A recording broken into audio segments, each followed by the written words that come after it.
A lo largo de la historia de la humanidad, ha existido una paradoja persistente, una contradicción inquietante que ha desafiado a filósofos, reyes y ciudadanos por igual.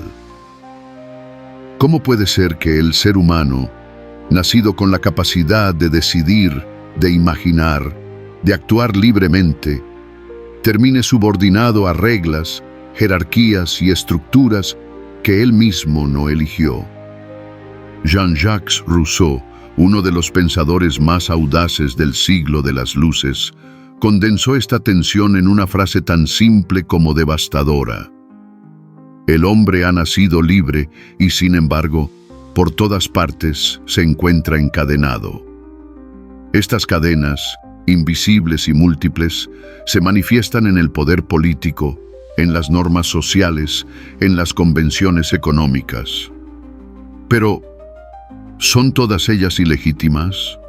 ¿O hay un orden moral y racional que justifica la renuncia voluntaria a una parte de nuestra libertad a cambio de una forma superior de convivencia? Para comprender el núcleo de el contrato social, es imprescindible regresar al contexto en el que fue concebido. Europa estaba dominada por monarquías absolutas, sistemas feudales en decadencia y una aristocracia aferrada a privilegios heredados. La Ilustración, sin embargo, emergía como una corriente subversiva de ideas, cuestionando el origen del poder, la naturaleza del hombre y la legitimidad del gobierno. Rousseau no parte de la política como una ciencia fría de equilibrios institucionales. Para él, el verdadero punto de partida es más íntimo, más humano, la libertad. Desde el principio, Rousseau desmantela una idea común en su época y aún vigente en muchos discursos actuales: la noción de que quien detenta el poder lo hace por derecho natural, por superioridad física o incluso divina. Este llamado derecho del más fuerte, lejos de constituir una ley legítima, es para Rousseau una contradicción en los términos. Si el poder se basa en la fuerza, entonces no es un derecho, sino una imposición. Porque el derecho, para ser tal, debe ser legítimo, voluntario, fundado en la razón, no en la violencia. Si aceptamos que el más fuerte tiene derecho a mandar simplemente porque puede hacerlo, estaríamos glorificando el dominio como una ley moral, lo cual sería, según él, el colapso mismo de toda idea de justicia. Afirma: obedecer por necesidad no es obedecer, es ceder. Y ceder por necesidad no implica legitimidad, sino simplemente sumisión. Aquí, su pensamiento nos interpela de manera punzante. Si hoy aceptamos regímenes donde el poder se sostiene por el miedo, la vigilancia o el chantaje económico, ¿no estamos acaso perpetuando la tiranía bajo nuevas formas? Rousseau, sin embargo, no niega que existen formas de autoridad naturales y encuentra en la familia el modelo primigenio de sociedad: el padre que cuida y guía, el hijo que obedece mientras es débil y dependiente. Pero esta obediencia, señala Rousseau, no es eterna. A medida que el hijo crece y puede valerse por sí mismo, la relación cambia. Deja de ser una relación de sumisión para transformarse en una de mutuo respeto o incluso de independencia. La analogía es fundamental. Si el vínculo entre padre e hijo es temporal y está basado en la necesidad y el afecto, ¿por qué habríamos de aceptar una obediencia perpetua hacia un poder político que no respeta nuestra libertad ni busca nuestro bien común? Así como un hijo que ha alcanzado la madurez debe poder decidir por sí mismo, Los pueblos que han tomado conciencia de su capacidad política no deben permanecer sometidos a autoridades que no han elegido, ni contratos que nunca firmaron. Aquí nace la pregunta crucial. Si el dominio no puede fundarse en la fuerza ni en la tradición, ¿en qué se funda entonces una autoridad legítima? Rousseau no propone una abolición del orden político, sino una refundación. Para él, el único gobierno legítimo es aquel que nace de un contrato libremente aceptado por todos. Pero este contrato no es como los acuerdos comerciales entre individuos egoístas que describía Hobbes. Tampoco es una simple delegación de poder como pensaba Locke. En el contrato rousseauiano, cada individuo se une a todos los demás no para perder su libertad, sino para transformarla en algo más grande, la voluntad general. Esta voluntad no es la suma de los caprichos individuales, sino la expresión del interés común, racional y moralmente compartido. Cuando una comunidad actúa bajo esta voluntad general, dice Rousseau, el pueblo no obedece a nadie más que a sí mismo, y en ese acto, paradójicamente, se vuelve verdaderamente libre. La frase puede parecer extraña. Ser libre es obedecer a una ley que uno mismo se impone. Pero en el pensamiento de Rousseau, esto no es una paradoja, sino el núcleo mismo de la ciudadanía. Cuando aceptamos reglas que nosotros mismos hemos contribuido a crear y que hemos consensuado en función del bien común, no estamos renunciando a nuestra libertad, sino ejerciéndola en su forma más elevada.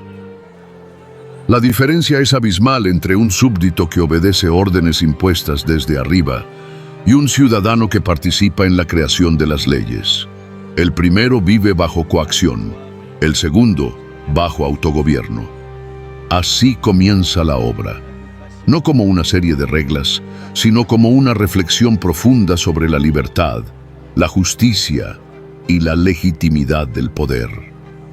Rousseau no nos da respuestas fáciles, pero nos obliga a hacer preguntas fundamentales. ¿Quién manda? ¿Por qué obedezco?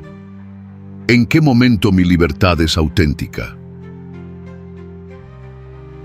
Antes de que el primer rey fuese coronado, antes de que existiera un solo parlamento, una constitución o un ejército, el ser humano vivía, según Rousseau, en un estado radicalmente distinto. El estado de naturaleza. ¿Qué significa esto? ¿Y por qué es fundamental para entender lo que hace legítimo o ilegítimo a un gobierno? Aclara.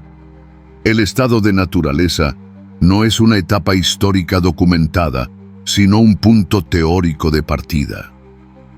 Es una herramienta conceptual que nos permite observar al ser humano antes de ser moldeado por la sociedad.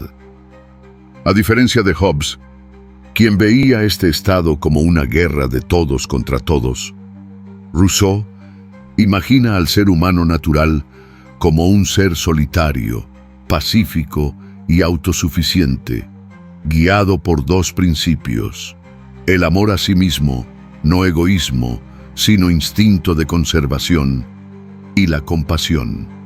En ese mundo, el hombre no conoce la propiedad privada, ni la competencia, ni la ambición. No tiene necesidad de dominar ni de ser dominado. Vive en libertad simple, sin leyes ni opresión, pero también sin moral ni progreso. Este estado es idílico, sí, pero también limitado. El hombre natural no desarrolla su razón plenamente, ni alcanza los logros colectivos de la civilización. Es libre, pero su libertad es animal, no ciudadana. Rousseau identifica un momento fundacional: el surgimiento de la propiedad privada. Cuando alguien dijo «esto es mío» y los demás lo creyeron, nació la desigualdad. Y con ella, la necesidad de crear normas, jerarquías instituciones que protegieran esa nueva distribución. Pero ese primer pacto social fue, en palabras de Rousseau, un acto de engaño. Los ricos ofrecieron orden a cambio de obediencia, seguridad a cambio de libertad. Así se consolidaron gobiernos cuya finalidad era conservar privilegios, no garantizar la equidad. Frente a este falso contrato, propone otro, el verdadero contrato social, en el que todos renuncian a sus derechos individuales, no para someterse a otro hombre, sino para formar parte de un cuerpo colectivo, donde cada uno es, a la vez, gobernado y gobernante. Este tránsito no destruye la libertad, la transforma, pasa de ser instintiva a ser moral. Y lo que nace de ese pacto no es una mayoría dominante, sino la voluntad general.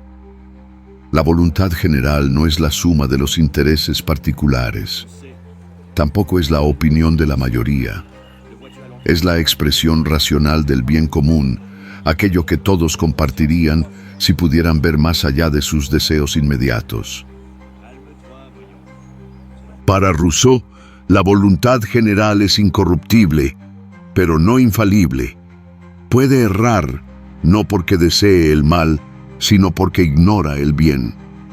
Por eso requiere educación, participación activa, deliberación profunda. Cuando la voluntad general se expresa en las leyes, cada ciudadano se somete a una norma que él mismo ha contribuido a crear. Y en ese acto se manifiesta la paradoja rousseauiana. La obediencia a la ley es la verdadera libertad. El ciudadano no es un súbdito que se resigna, es un actor político que contribuye al destino colectivo. Por eso, toda ley que no haya sido votada por el pueblo es para Rousseau una usurpación. Y todo gobierno que actúe al margen de la voluntad general es ilegítimo. No es la fuerza, no es la tradición, ni siquiera la eficiencia. Lo que hace legítimo a un gobierno, dice, es que sea una mera ejecución de la voluntad general. El gobierno no es soberano, es servidor. Su rol es administrar, aplicar, ejecutar. No decidir sobre el bien común, porque eso solo lo puede hacer el pueblo soberano. Esto implica una distinción crucial. El pueblo es el soberano, el gobierno es su agente, y como todo contrato, este pacto tiene límites. Si el gobierno deja de obedecer a la voluntad general, si traiciona el interés común, el pueblo tiene no solo el derecho, sino el deber de retirarle la confianza. El contrato se rompe. Rousseau anticipa una idea central en las democracias modernas. La legitimidad no es un cheque en blanco, es una relación viva entre ciudadanía y autoridad, basada en la transparencia, la deliberación y el respeto al bien común. Al unirse en contrato, los ciudadanos forman una nueva entidad, el cuerpo político, la persona moral colectiva, a la que llama república. Esta figura abstracta no tiene existencia natural, pero sí realidad política. Piensa, decide, actúa. Su voluntad no es la de uno, ni la de todos por separado, sino la de todos en tanto comunidad. Y esta comunidad solo puede sobrevivir si cada uno de sus miembros mantiene un equilibrio delicado entre libertad personal y compromiso colectivo. Aquí Rousseau traza una ética de la ciudadanía. No basta con votar ni con reclamar derechos. Ser ciudadano, en su sentido pleno, es participar activamente en la creación del bien común, renunciando a intereses egoístas cuando entran en conflicto con el conjunto, del estado de naturaleza a la sociedad civil, del individuo aislado a la comunidad deliberativa, de la fuerza a la ley, de la obediencia ciega a la voluntad consciente. Rousseau nos ofrece más que un tratado político. Nos ofrece una visión exigente, pero profundamente esperanzadora, de lo que puede ser una sociedad libre. La soberanía, ese concepto tan citado y a menudo tan malinterpretado, es para Jean-Jacques Rousseau el eje cardinal de toda comunidad política legítima. Pero lejos de concebirla como una corona sobre la cabeza de un monarca o como un atributo de un parlamento, Rousseau afirma con rotundidad que la soberanía reside únicamente en el pueblo, y no en el pueblo como una masa pasiva ni como una mayoría ocasional, sino en el conjunto de ciudadanos que, al unirse mediante el pacto social, forman un cuerpo colectivo dotado de voluntad propia, la voluntad general. La soberanía no se delega, no se representa, no se fracciona. No pertenece a ningún órgano intermedio, ni puede ser transmitida sin traicionar su esencia. Al igual que la libertad, la soberanía es indivisible. En palabras de Rousseau, es inalienable e infalible. Y esta afirmación, radical en su momento y aún desconcertante hoy, es quizás uno de los pilares más revolucionarios del pensamiento político moderno. Para comprender esta idea en su profundidad, es necesario explorar qué entiende Rousseau por voluntad general, cómo se expresa en forma de ley y qué papel ocupa el legislador, esa figura casi mítica que opera en los umbrales entre la política y la filosofía.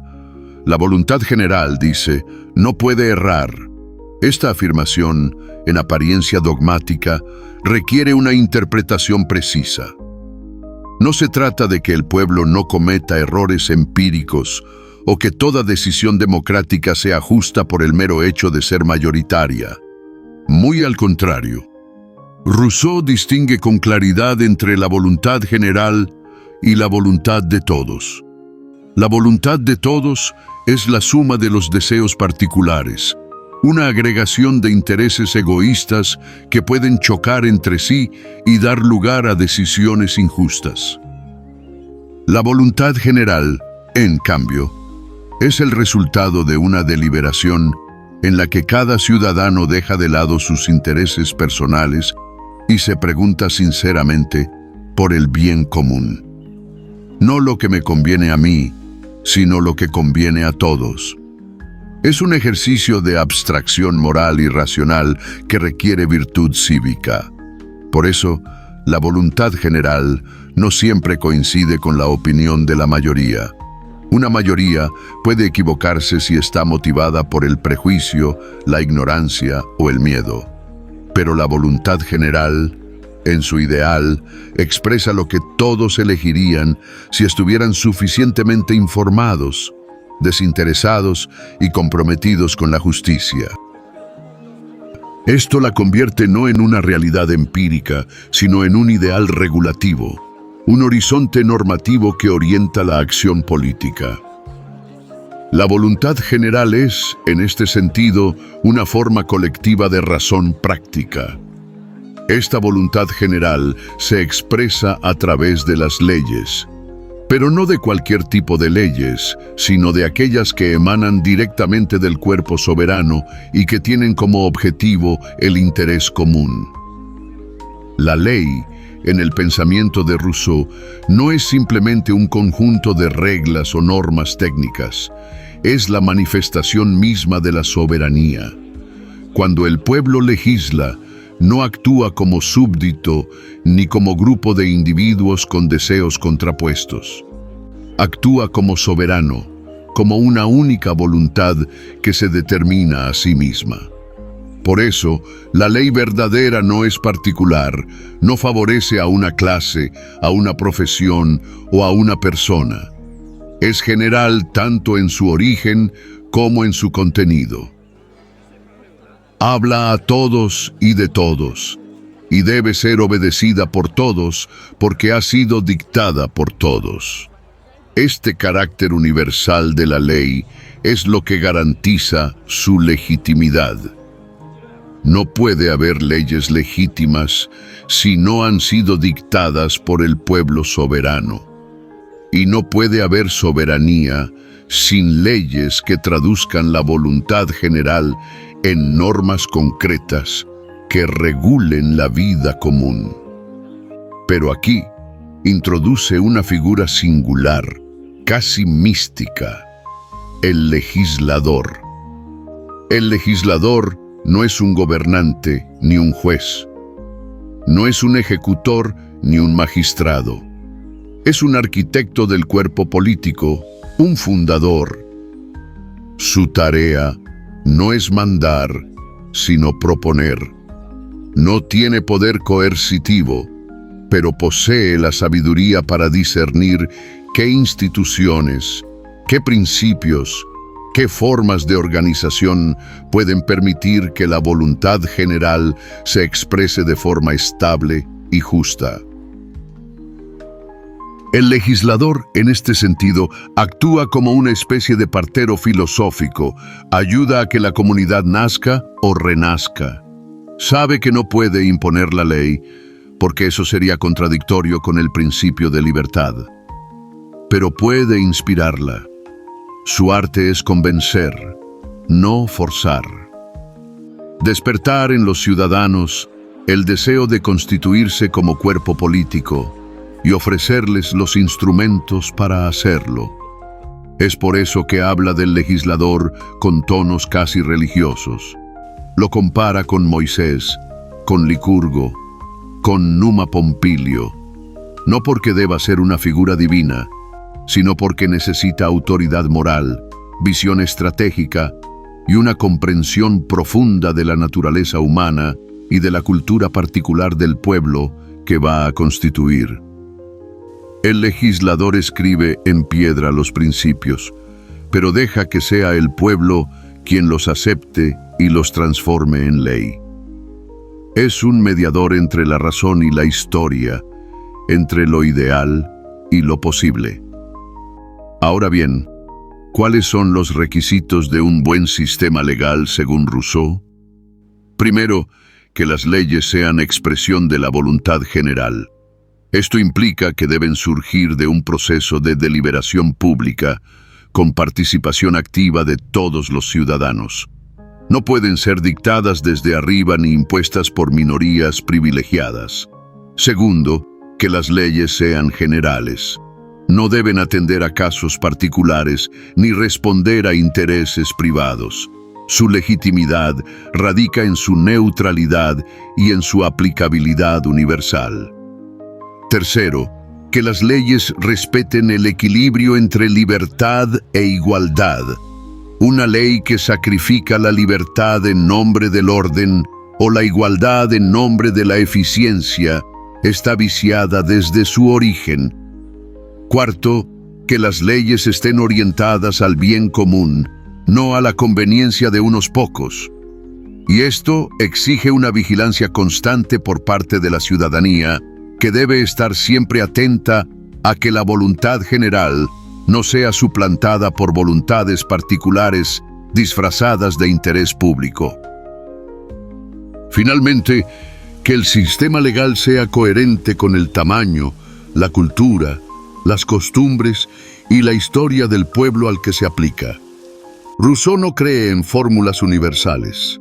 Sabe que cada sociedad debe encontrar sus propias formas, sus propios equilibrios, su propio camino hacia la justicia. En cuanto a las formas de ley, distingue varias. La ley fundamental, que establece el pacto mismo y define el cuerpo político. Las leyes civiles, que regulan las relaciones entre los ciudadanos. Las leyes criminales, que establecen las sanciones por la violación de normas. Y las leyes morales, que aunque no se imponen por la fuerza, configuran la cultura cívica y los valores compartidos. Todas estas formas de ley deben articularse armónicamente para que la comunidad funcione como un todo coherente. La ley no es un obstáculo a la libertad, sino su garantía. No es una barrera que reprime, sino una estructura que permite convivir sin miedo, sin arbitrariedad, sin privilegios. En este punto de su pensamiento, la política ya no es una cuestión de poder, sino de pedagogía colectiva. Gobernar es educar en la libertad. Legislar es enseñar a vivir juntos sin dominación. Ser ciudadano es una forma de virtud, una disciplina compartida, una lealtad no hacia un gobernante, sino hacia un ideal común. La soberanía, en definitiva, no es un trono ni un artefacto legal. Es un principio vivo que habita en cada ciudadano. Es la capacidad de determinar juntos el destino común. Y mientras esa soberanía permanezca en manos del pueblo y se exprese en leyes que encarnen la voluntad general, la libertad no será una ilusión, sino una realidad palpable. La historia, sin embargo, está llena de ejemplos donde esa soberanía ha sido traicionada, donde el pueblo ha sido reducido a espectador de decisiones tomadas en su nombre, pero en su contra. Y es ahí donde la teoría de Rousseau adquiere toda su fuerza crítica. No es solo una utopía, es un criterio, una vara con la cual medir nuestras instituciones, nuestros líderes, nuestros pactos. La política no es solo una cuestión de principios, sino también de estructuras. Una sociedad que ha fundado su soberanía en la voluntad general necesita formas de organización para hacerla efectiva. Y aquí, Rousseau introduce una distinción esencial: la diferencia entre la soberanía y el gobierno. Mientras la soberanía, como ya hemos visto, es inalienable, indivisible e inmutable, reside exclusivamente en el pueblo y expresa la voluntad general. El gobierno es una institución delegada. Su función es aplicar, ejecutar, administrar. No crea la ley, la cumple. No decide el bien común, lo sirve. Esta distinción no es técnica, sino fundamental. Confundir soberanía y gobierno ha sido, para él, el error trágico de muchas naciones. Creer que quien gobierna también decide lo justo y que la autoridad ejecutiva puede convertirse en la fuente de legitimidad. El resultado de esa confusión es siempre el mismo: la tiranía. Por eso afirma que el gobierno no es soberano. Es simplemente un intermediario, un agente que traduce la voluntad general en acciones concretas. Cuanto más claramente se comprenda esta diferencia, más sana será la estructura política de una república. Pero, ¿cuáles son las formas que puede adoptar ese gobierno delegado? ¿Qué tipos de administración son posibles dentro del marco de la soberanía popular? Rousseau identifica tres formas principales de gobierno: la democracia, la aristocracia y la monarquía. Y su análisis, lejos de caer en juicios simplistas, examina con lucidez los peligros y las virtudes de cada una, no en función de un ideal abstracto, sino de su compatibilidad con la libertad y el bien común. La democracia, en su definición estricta, es aquel régimen en el cual el pueblo mismo, no solo como soberano, sino también como gobernante, administra directamente los asuntos del Estado. No elige representantes ni delega el poder ejecutivo, lo ejerce por sí mismo de forma permanente y total. En esta forma de gobierno, los ciudadanos no solo hacen las leyes, sino que las ejecutan. El cuerpo político y el aparato administrativo se confunden.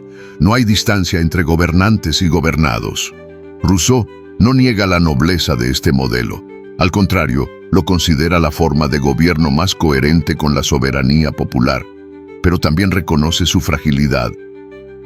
En sus propias palabras, Una democracia pura solo es posible en una ciudad muy pequeña, con una población homogénea, costumbres sencillas, abundancia sin exceso y, sobre todo, un alto nivel de virtud cívica. Cualquier desviación de estas condiciones, el crecimiento de la población, la complejidad de las relaciones sociales, la aparición de intereses contrapuestos, hace que la democracia directa se vuelva impracticable. Su pureza se convierte en su talón de Aquiles. Es por eso que Rousseau considera la democracia verdadera como un ideal difícil de alcanzar y aún más difícil de sostener. La historia, según él, apenas ofrece ejemplos duraderos de este tipo de gobierno. Su valor es más inspirador que operativo. Es la estrella polar de la política republicana, no su forma habitual. Frente a la rareza de la democracia pura, la aristocracia aparece como la forma de gobierno más común y viable. Pero aquí Rousseau no se refiere a la aristocracia hereditaria, basada en el linaje o la riqueza, sino a lo que él llama la aristocracia natural. El gobierno de los más capaces, de aquellos que, por su experiencia, virtud y conocimiento, están mejor preparados para ejecutar las decisiones de la soberanía. La aristocracia, bien entendida, es un sistema en el que el pueblo, sin renunciar a su soberanía, confía la administración diaria del Estado a un grupo selecto de ciudadanos. Este grupo no crea las leyes ni decide el rumbo moral del cuerpo político, pero tiene la responsabilidad de ejecutar con eficiencia y fidelidad la voluntad general. Rousseau observa que esta forma de gobierno puede adaptarse mejor a comunidades medianas o grandes, donde la participación directa de todos es inviable. Además, al concentrar la función ejecutiva en manos de personas preparadas, permite una mayor eficacia sin necesariamente sacrificar la libertad. Sin embargo, advierte contra los peligros de la aristocracia degenerada. Cuando los administradores se convierten en una casta cerrada, se perpetúan en el poder o anteponen sus intereses al bien común. Entonces, lo que era una solución funcional se convierte en una nueva forma de opresión. Por eso, para ser legítima, debe estar permanentemente controlada por el pueblo soberano. La confianza que se deposita en los gobernantes debe ser limitada, temporal, revocable. La vigilancia cívica es el precio de la eficiencia. La tercera forma de gobierno es la monarquía, entendida como la concentración del poder ejecutivo en manos de una sola persona. El monarca, en este sistema, no es soberano. Es un servidor del pueblo soberano, aunque con un poder de ejecución casi absoluto. Rousseau reconoce que la monarquía puede ser extremadamente eficaz. Un solo individuo puede tomar decisiones rápidas, aplicar políticas con coherencia, responder con agilidad ante crisis. Las monarquías históricas han demostrado una capacidad notable para organizar imperios, consolidar leyes, desarrollar infraestructuras. Pero esa misma eficacia, cuando no está rigurosamente controlada, se convierte en un peligro. Porque al concentrarse el poder en una sola voluntad, el riesgo de desviar la autoridad hacia intereses personales o dinásticos es casi inevitable. Cuanto más poder tiene el monarca, más difícil es resistirse a la tentación del absolutismo. Además, observa que en las monarquías la distancia entre el pueblo y el poder es extrema. El monarca puede perder el contacto con la realidad social, rodearse de aduladores, vivir en un mundo paralelo al de sus súbditos. Y cuando eso ocurre, la voluntad general deja de expresarse en la ley y empieza a ser suplantada por el capricho del gobernante.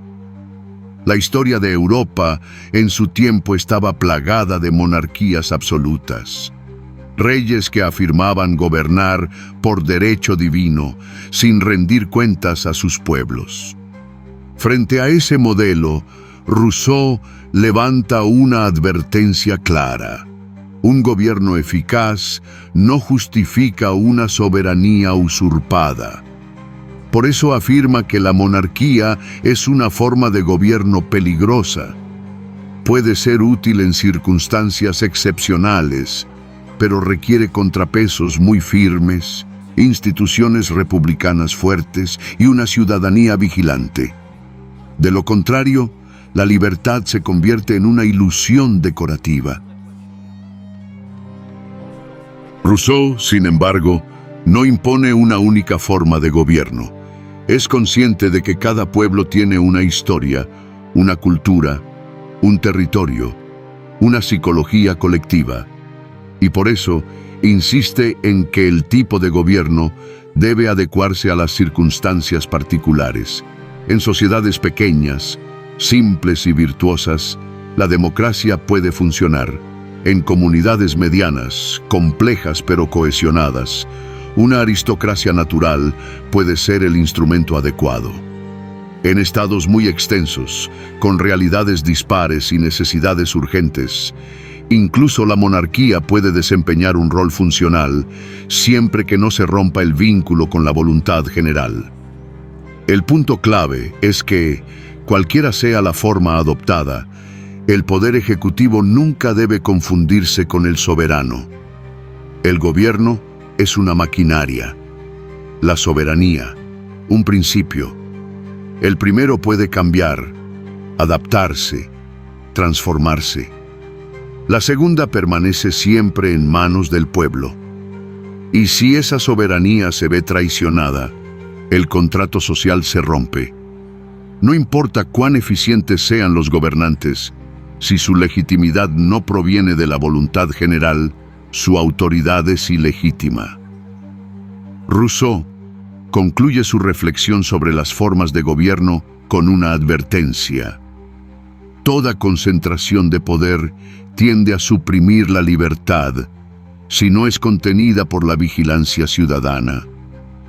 No existen sistemas inmunes a la corrupción, ni formas de gobierno que puedan sustituir la virtud cívica del pueblo.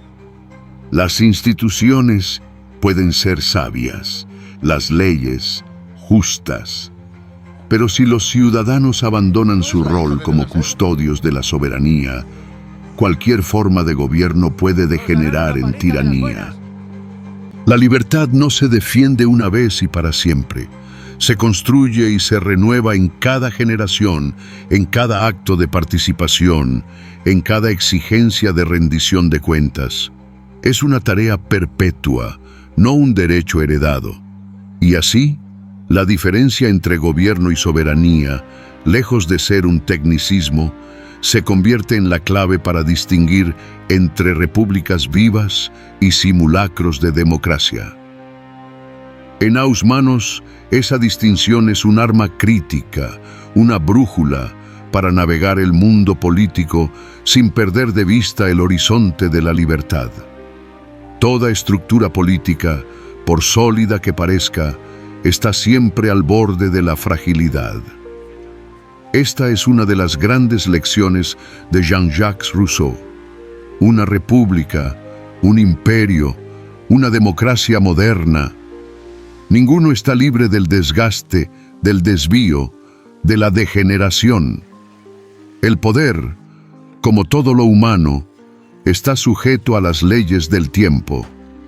Después de trazar las formas legítimas de gobierno, democracia, aristocracia, monarquía, Jean-Jacques Rousseau nos advierte sobre sus límites y sus riesgos. No existen formas perfectas, solo configuraciones más o menos adecuadas a un momento, a un pueblo, a una cultura. Pero incluso cuando un gobierno ha sido correctamente establecido, el deterioro es siempre una posibilidad latente. El principio de su ruina no suele venir de fuera, es endógeno. Está inscrito en la lógica misma del poder. Rousseau, siempre prudente en sus afirmaciones, se niega a idealizar cualquier forma de gobierno. Aunque reconoce que ciertos modelos son más propicios a la libertad y otros más eficaces en la administración, ninguno escapa a los peligros de la concentración de poder o de la pasividad ciudadana. La democracia, por ejemplo, tiene la virtud de una participación directa y constante del pueblo. Su cercanía entre ciudadanos y decisiones impide el abuso de autoridad. La comunidad, en una democracia verdadera, se convierte en escuela permanente de civismo. Pero esa misma virtud puede convertirse en su mayor fragilidad. La democracia exige un grado de compromiso, tiempo y virtud cívica que rara vez se encuentran sostenidamente en sociedades complejas. El exceso de deliberación puede generar inacción, y sin instituciones que estructuren esa participación, la voluntad general se dispersa o se convierte en tumulto. La aristocracia natural, en cambio, introduce una capa de selección racional. Permite que los más capacitados ejerzan funciones ejecutivas, favoreciendo la estabilidad, la previsión y la experiencia. Cuando está bien constituida, es eficiente y razonablemente justa. Sin embargo, si se cierra sobre sí misma, si deja de rendir cuentas al pueblo, si convierte el mérito en privilegio hereditario, degenera rápidamente en oligarquía. La aristocracia entonces se transforma en castas cerradas que se perpetúan en el poder y convierten la administración del bien común en defensa de intereses propios. La monarquía, por su parte, ofrece ventajas indiscutibles en términos de rapidez, centralización y coherencia política. En situaciones de crisis, el mando único puede resolver lo que la asamblea no puede discutir. Y en ciertas culturas políticas, la figura del monarca puede incluso ser símbolo de unidad nacional. Pero ese mismo poder concentrado es, como bien sabía Rousseau, una amenaza constante. La monarquía puede volverse absolutismo con facilidad. El monarca, rodeado de privilegios, puede olvidar su rol como ejecutor y creerse soberano. En ese punto, el contrato social está roto, aunque sus formas permanezcan. La conclusión de Rousseau es clara: no hay forma de gobierno que no deba ser vigilada. La libertad no reside en la forma del poder, sino en su origen y su control. La participación del pueblo soberano es el único antídoto frente a la corrupción sistémica. Cualquier modelo sin contrapesos tiende a traicionar su promesa inicial. Una de las variables más relevantes y a menudo ignorada en los análisis contemporáneos es el tamaño del Estado. Para Rousseau, no todos los pueblos pueden ser gobernados de la misma manera.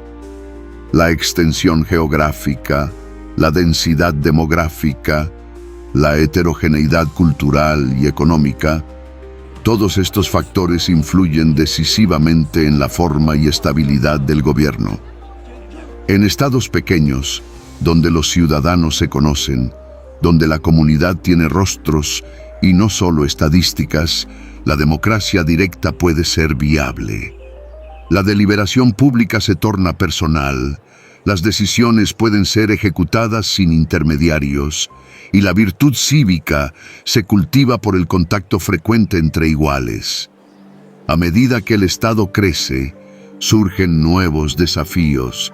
Las distancias físicas dificultan la comunicación, las diferencias económicas generan intereses divergentes, aparece la necesidad de delegar, de representar, de especializar funciones. Es ahí donde la aristocracia natural puede cumplir una función organizadora. En estados vastos, multiculturales o atravesados por conflictos internos, Rousseau admite que incluso una monarquía ejecutiva puede ser un instrumento funcional. pero advierte que el tamaño siempre es inversamente proporcional a la libertad política directa. Cuanto más grande el Estado, más complejo el mantenimiento de la soberanía popular. Este análisis, más estructural que ideológico, nos lleva a una noción fundamental: la adecuación entre forma de gobierno y dimensiones del Estado es vital. No hay recetas universales. Lo que funciona en una ciudad libre puede fracasar en un imperio. Y un modelo que garantiza estabilidad en un territorio vasto puede ser opresivo en una comunidad local. Por eso Rousseau no prescribe una forma única, sino un principio general. El gobierno debe ser proporcional al pueblo al que sirve.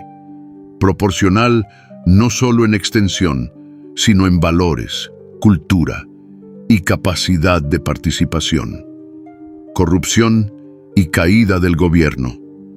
Anatomía de una enfermedad política. El momento más delicado del pensamiento de Rousseau llega cuando expone cómo se corrompen los gobiernos, incluso aquellos que nacieron legítimamente.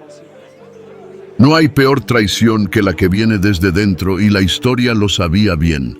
Está plagada de ejemplos de repúblicas que se convirtieron en imperios, de democracias que mutaron en dictaduras, de soberanías que se vendieron al poder. El proceso, en muchos casos, es imperceptible al principio. Comienza con una falta de vigilancia ciudadana.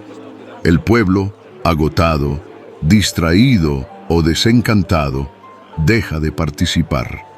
El gobierno, sin controles, comienza a actuar no como delegado, sino como dueño del poder. Se arroga funciones que no le corresponden.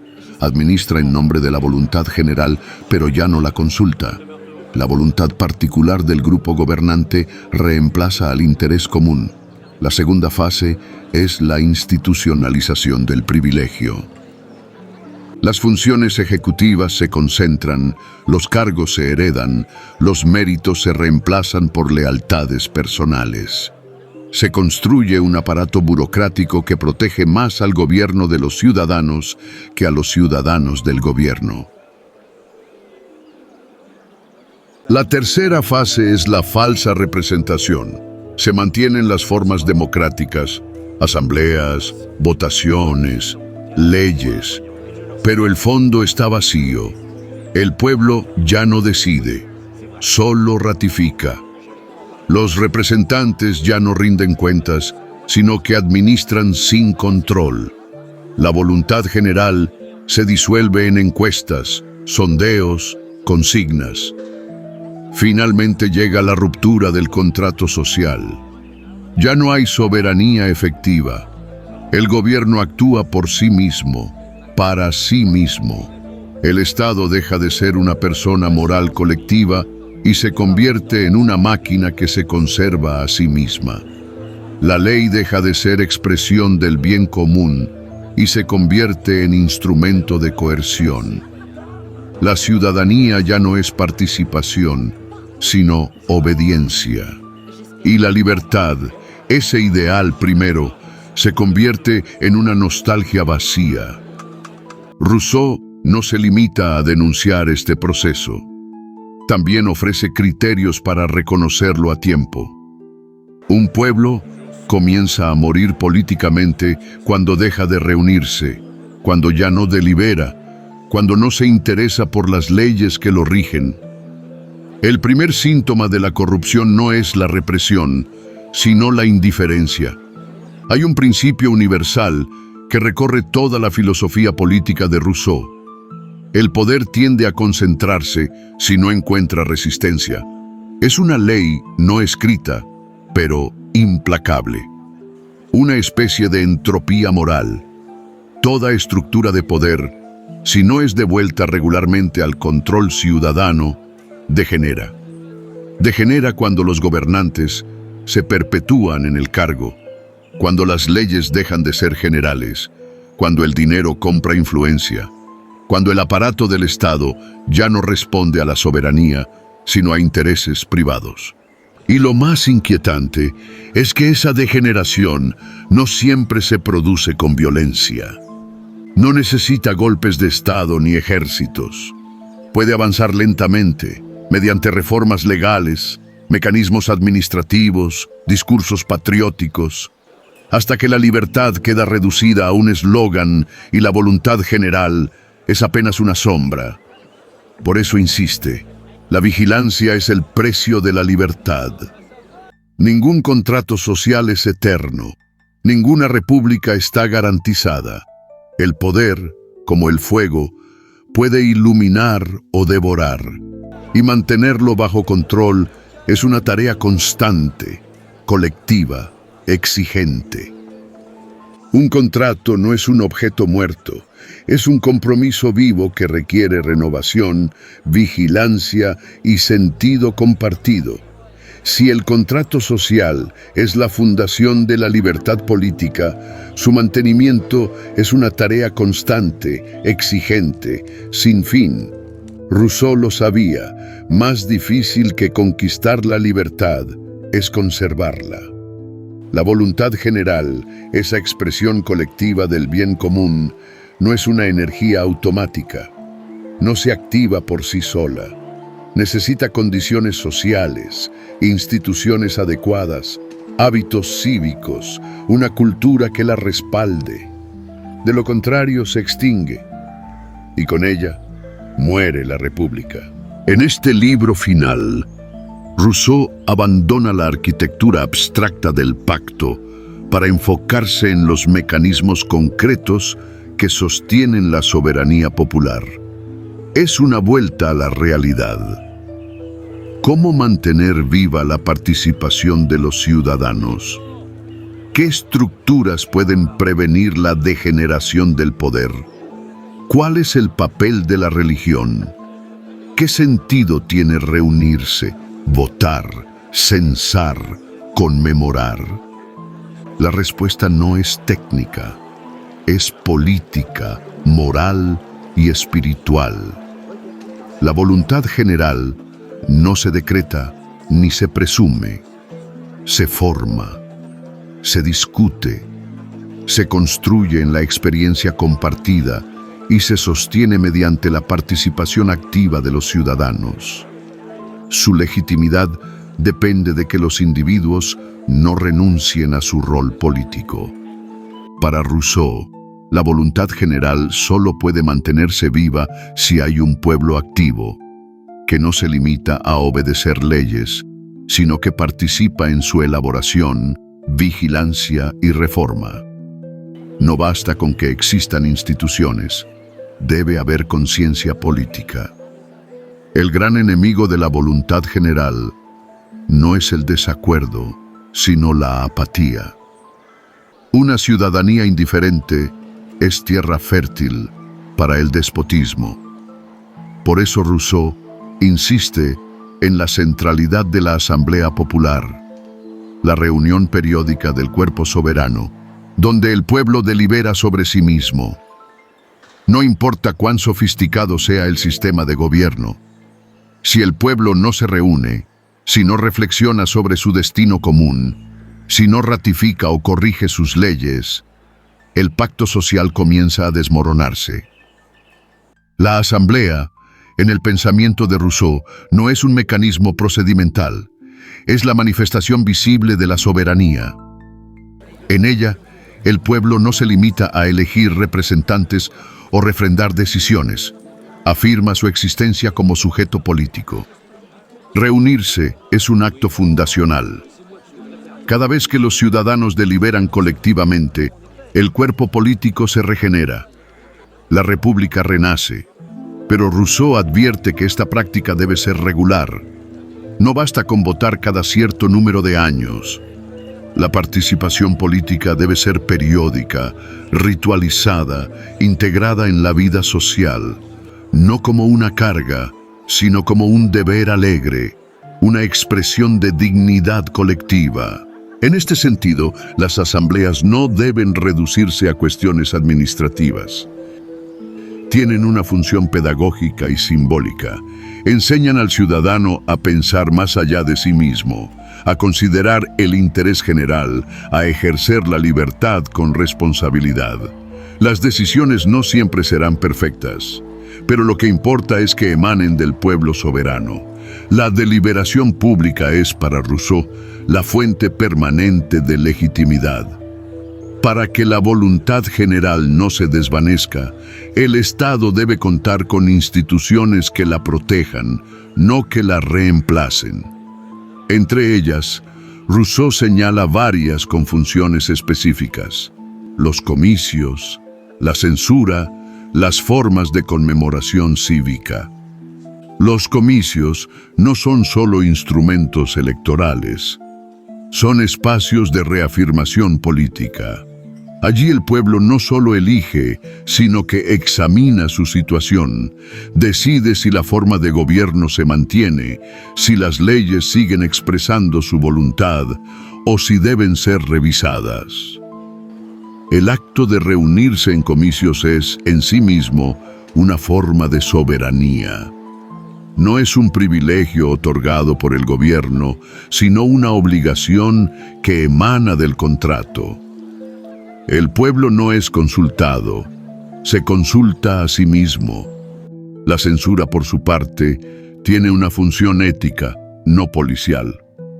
No es represión de la disidencia, sino examen del comportamiento público en relación con los valores compartidos.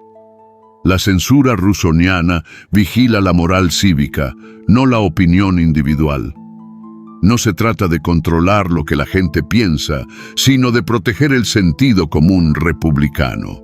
Por ejemplo, cuando las costumbres se alejan del espíritu de la ley, cuando el lujo desplaza la virtud, cuando el interés privado corrompe la deliberación pública, la censura actúa como una advertencia. Finalmente, Rousseau insiste en la importancia de las ceremonias cívicas, las fiestas patrióticas, los ritos públicos. Puede parecer una idea menor, pero para él es fundamental. La República necesita símbolos que unan, fechas que recuerden, espacios que convoquen, no como propaganda, sino como expresión de identidad colectiva. Cuando un pueblo olvida su historia, su origen, su contrato, se fragmenta. La República se debilita no solo por leyes injustas, sino por la erosión del lazo simbólico que une a los ciudadanos entre sí. La cohesión política no se sostiene únicamente en la ley, sino también en la cultura. En un momento tan controvertido como revelador, Rousseau introduce la noción de religión civil. No se refiere a una religión institucionalizada, ni mucho menos al dominio de la Iglesia sobre el Estado. Habla de un conjunto mínimo de creencias compartidas necesarias para que la República funcione moralmente. Toda sociedad, afirma, necesita una base ética que oriente la conducta. La ley puede prohibir ciertos actos, pero no puede generar compromiso. Para que el contrato social no sea solo un acuerdo formal, debe haber un suelo espiritual, una moral compartida, un ideal que trascienda al individuo. Rousseau propone una religión civil fundada en principios sencillos: la existencia de una divinidad, la recompensa de la virtud, el castigo del mal, la santidad del contrato social, la exclusión de quienes lo violan deliberadamente. No se trata de dogmas ni de rituales religiosos. Es un conjunto de ideas fundamentales que sostienen el respeto mutuo, la responsabilidad cívica, el sentido de pertenencia. Sin esa religión civil, la República se convierte en un cascarón jurídico sin alma. Es importante señalar que Rousseau no rechaza la religión institucional, pero la considera privada. El creyente es libre de practicar su fe. Sin embargo, ninguna iglesia debe interferir en el contrato político. La República no puede tolerar autoridades paralelas. Toda forma de religión que divida al ciudadano entre su fe y su ley entre Dios y la República es para Rousseau un peligro. Por eso distingue entre religiones que fortalecen el vínculo cívico, como la religión civil, y religiones que lo debilitan al exigir lealtades externas o superiores. El ciudadano debe obedecer la ley no por miedo ni por hábito, sino por convicción. Esa convicción necesita una moral pública, no impuesta, sino compartida. Rousseau concluye: el contrato social con un mensaje austero, casi severo. La libertad no es un regalo, ni un estado natural. Es una construcción colectiva que requiere instituciones, costumbres, símbolos, normas, ideas, rituales y, sobre todo, ciudadanos activos. Un pueblo que no se reúne, que no delibera, que no participa, no es libre. Puede tener constitución, puede tener elecciones, puede tener leyes, pero no tiene soberanía. Porque la soberanía, para Rousseau, no es un objeto, es un acto, y ese acto debe renovarse constantemente. Mantener el contrato social es, en última instancia, sostener la voluntad general como principio rector de la vida pública. Es garantizar que la ley no sea un mandato ajeno, sino la expresión legítima de una comunidad que se reconoce, se organiza y se respeta. La República, en esta visión, no es un modelo ideal, es una práctica cotidiana, es la decisión, cada día, de vivir juntos bajo leyes comunes que no se imponen, sino que se construyen. Y para que eso ocurra, no basta con instituciones. Hace falta virtud, hace falta memoria, hace falta un compromiso que va más allá de la obediencia, un amor activo por la libertad. Rousseau sabía que toda teoría política, por más luminosa que sea en su origen, corre el riesgo de descomponerse en la práctica. Y lo más insidioso de esta descomposición no es la tiranía abierta ni la guerra civil declarada. Es algo más cotidiano, más lento y menos perceptible: la fragmentación del cuerpo político. El contrato social no se rompe, al principio con violencia. Se erosiona cuando los ciudadanos dejan de pensarse como un pueblo y comienzan a verse como partes enfrentadas, como identidades excluyentes, como intereses irreconciliables. La aparición de partidos, facciones, clanes, corporaciones, señala para Rousseau el comienzo de la desunión. Donde hay facciones, ya no hay voluntad general, sino voluntades particulares que compiten por imponerse. Cada grupo busca su beneficio propio, disfraza sus ambiciones como si fueran el bien común y utiliza el poder público como arma para doblegar a los demás. El Estado se convierte en campo de batalla y el ciudadano en rehén de intereses que no le pertenecen. Rousseau no niega que en toda sociedad haya diversidad, pero distingue entre la pluralidad natural de opiniones y la formación de estructuras permanentes de poder que fragmentan al cuerpo político. Los partidos políticos, en su versión más dura, no son expresiones de libertad, sino síntomas de su decadencia. Porque cada vez que un grupo pretende ser el representante exclusivo del pueblo, lo destruye, lo sustituye por una ficción parcial, lo divide. Y la República, que debe ser una comunidad de iguales, se convierte en una suma de enemigos que compiten por dominar el aparato del Estado. Por eso Rousseau propone una idea radical. El ciudadano no debe pertenecer a ningún cuerpo intermedio entre él y la República. Su lealtad política no debe fragmentarse. Si vota, que lo haga como parte del pueblo soberano, no como miembro de una facción. Si delibera, que sea pensando en todos, no en los suyos. La libertad no puede sobrevivir donde hay estructuras diseñadas para consolidar la división. Esto no significa que Rousseau desprecie la diferencia. Significa que exige un nivel de virtud política que permita superar el egoísmo colectivo, porque, para él, el gran desafío de toda república no es resolver conflictos, sino evitar que se institucionalicen como trincheras permanentes. Y cuando eso no se logra, la voluntad general desaparece, no porque haya sido derrotada, sino porque ha sido fragmentada más allá de su capacidad de expresión. Pero, ¿es posible sostener una república sin facciones, sin desunión, sin colapso moral? Rousseau no ofrece ilusiones fáciles.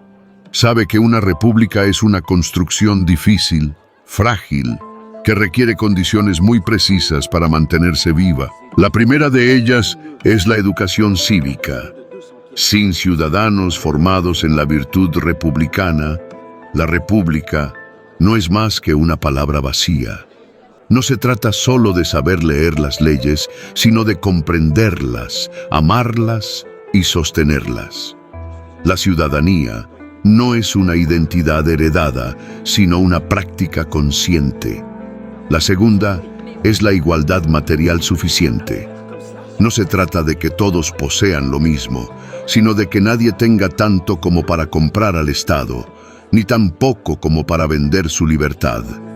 La gran corrupción nace muchas veces de la desesperación, y donde hay extrema desigualdad, no puede haber deliberación libre. La tercera condición es una escala adecuada. Un pueblo demasiado grande se fragmenta. Uno demasiado pequeño se debilita. Por eso Rousseau propone la república como una forma política especialmente viable en estados de tamaño intermedio, donde los ciudadanos pueden reconocerse, debatir, decidir, sin que el aparato del Estado se vuelva inabarcable. La cuarta es la ausencia de dependencia externa. Una república no puede ser libre si está subordinada a potencias extranjeras, ni si sus decisiones dependen de fuerzas que no controla. La independencia política es condición de posibilidad para que exista la voluntad general. La quinta y más delicada es la existencia de una religión civil o moral pública compartida, como vimos anteriormente. No una doctrina dogmática, sino un conjunto de valores fundamentales que todos reconozcan como base de la vida común.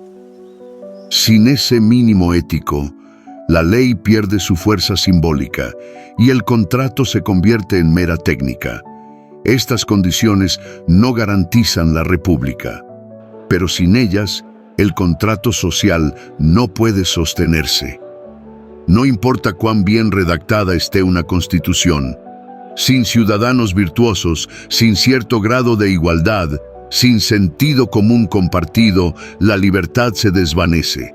Rousseau no es ingenuo, no promete paraísos políticos, pero insiste en que la república es posible si se construye todos los días, si no se olvida que la libertad es una tarea, no un estado. Así concluye este recorrido por el contrato social, no como un tratado más de teoría política, sino como una meditación profunda sobre la libertad, la igualdad y la fragilidad de lo que compartimos. Rousseau no pretendía darnos un mapa fijo, sino una brújula moral. Nos mostró que el poder solo es legítimo cuando nace del consentimiento de los gobernados, que la ley es justa cuando todos tienen voz en su creación, que la libertad no es aislamiento, sino pertenencia a una comunidad de iguales. Hoy, en tiempos de crisis, polarización, algoritmos y fragmentación identitaria, el contrato social no debe ser recordado como una reliquia, sino como una tarea pendiente.